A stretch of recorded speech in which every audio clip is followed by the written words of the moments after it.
ಸ್ವಾಗತ ನಮ್ಮ ಚಾನಲ್ಗೆ. ನೀವು ನಮ್ಮ ಚಾನೆಲ್ಗೆ ಹೊಸಬರಾಗಿದ್ದರೆ ದಯವಿಟ್ಟು ಸಬ್ಸ್ಕ್ರೈಬ್ ಮಾಡ್ಕೊಳ್ಳಿ. ಒಂದು ಬಾರಿ ಒಬ್ಬ ಹುಡುಗ ತನ್ನ ತಂದೆಯಲ್ಲಿ ಕೇಳಿದ, ಅಪ್ಪ, ನನ್ನ ಜೀವನದ ಮೌಲ್ಯ ಏನು ಎನ್ನುವುದನ್ನು ನಾನು ತಿಳಿದುಕೊಳ್ಳಬೇಕು. ಹೇಗೆ ತಿಳಿಯಲಿ? ಅದಕ್ಕೆ ಅಪ್ಪ ಹೇಳ್ತಾರೆ, ನೀನು ನಿಜವಾಗಿಯೂ ನಿನ್ನ ಜೀವನದ ಮೌಲ್ಯ ಎಂಥದ್ದು ಎನ್ನುವುದನ್ನು ತಿಳಿಯ ಬಯಸಿದ್ದೇ ಹೌದಾದಲ್ಲಿ ತೆಗೆದುಕೋ ಈ ಕಲ್ಲನ್ನು ಹಿಡಿದುಕೊಂಡು ನೀನು ಸಂತೆಗೆ ಹೋಗಬೇಕು. ಅಲ್ಲಿ ಯಾರಾದರೂ ನಿನ್ನಲ್ಲಿ ಈ ಕಲ್ಲಿನ ಬೆಲೆ ಏನು ಎಂದು ಕೇಳಿದರೆ ಅವರಲ್ಲಿ ನೀನು ಏನೊಂದು ಮಾತನಾಡಬಾರದು. ನಿನ್ನ 2 ಬೆರಳುಗಳನ್ನು ಎತ್ತಿ ತೋರಿಸಬೇಕು. ಅಪ್ಪನ ಈ ಮಾತನ್ನು ಕೇಳಿಸಿಕೊಂಡ ಹುಡುಗ ಸೀದಾ ಸಂತೆಗೆ ನಡೆದ. ಸಂತೆಯಲ್ಲಿ ಅಪ್ಪ ನೀಡಿದ ಕಲ್ಲನ್ನು ಹಿಡಿದು ನಿಂತುಕೊಂಡ. ಸ್ವಲ್ಪ ಸಮಯದ ಬಳಿಕ ಒಬ್ಬ ವ್ಯಕ್ತಿ ಹುಡುಗನ ಬಳಿ ಬಂದು ಈ ಕಲ್ಲಿನ ಬೆಲೆ ಏನು ಎಂದು ಕೇಳಿದ.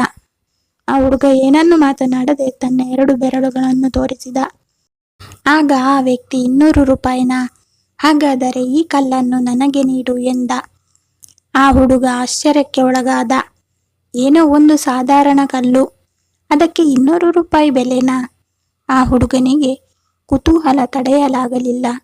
ಆ ವ್ಯಕ್ತಿಗೆ ಮರು ಉತ್ತರಿಸದೆ ಕಲ್ಲನ್ನು ಹಿಡಿದುಕೊಂಡು ಕೂಡಲೇ ಅಪ್ಪನ ಬಳಿ ಬಂದ.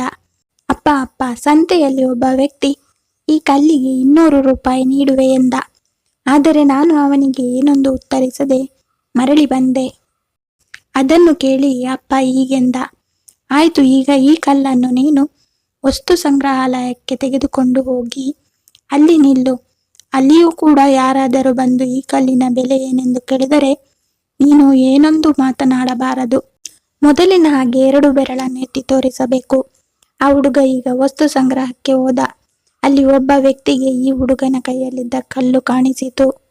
ಆ ವ್ಯಕ್ತಿ ಹುಡುಗನ ಬಳಿ ಬಂದು ಈ ಕಲ್ಲಿನ ಬೆಲೆ ಏನು ಎಂದು ಕೇಳಿದ.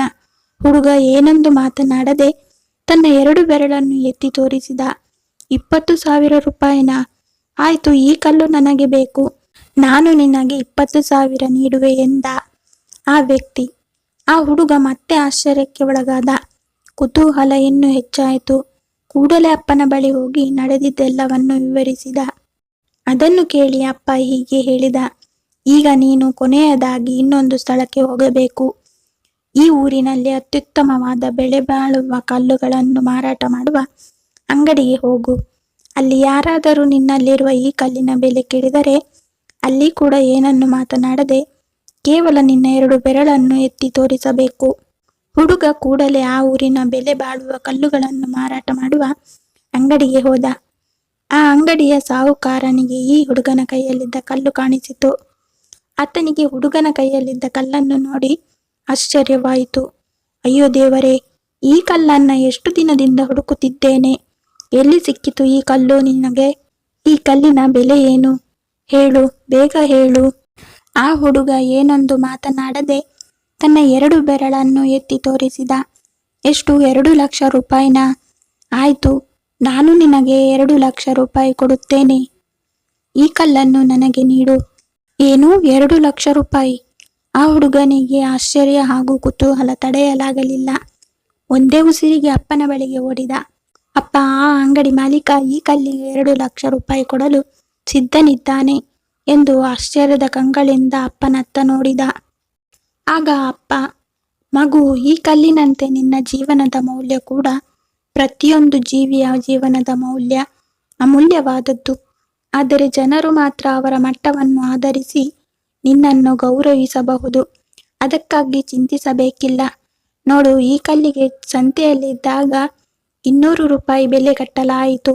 ಹಾಗೆಯೇ ನಮ್ಮ ಜೀವನದ ಸೋಲು ಗೆಲುವು ಜನರಲ್ಲಿ ನಮ್ಮ ಜೀವನದ ಮೌಲ್ಯವನ್ನು ಹೆಚ್ಚಿಸಲೂಬಹುದು, ತಗ್ಗಿಸಲೂಬಹುದು.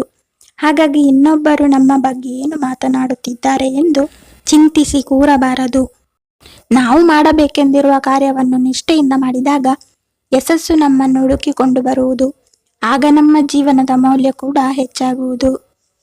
ಧನ್ಯವಾದಗಳು. ಈ ಕಥೆ ಇಷ್ಟ ಆಗಿದ್ದರೆ ಲೈಕ್ ಮಾಡಿ, ಶೇರ್ ಮಾಡಿ, ಸಬ್ಸ್ಕ್ರೈಬ್ ಮಾಡೋದನ್ನು ಮರಿಬೇಡಿ.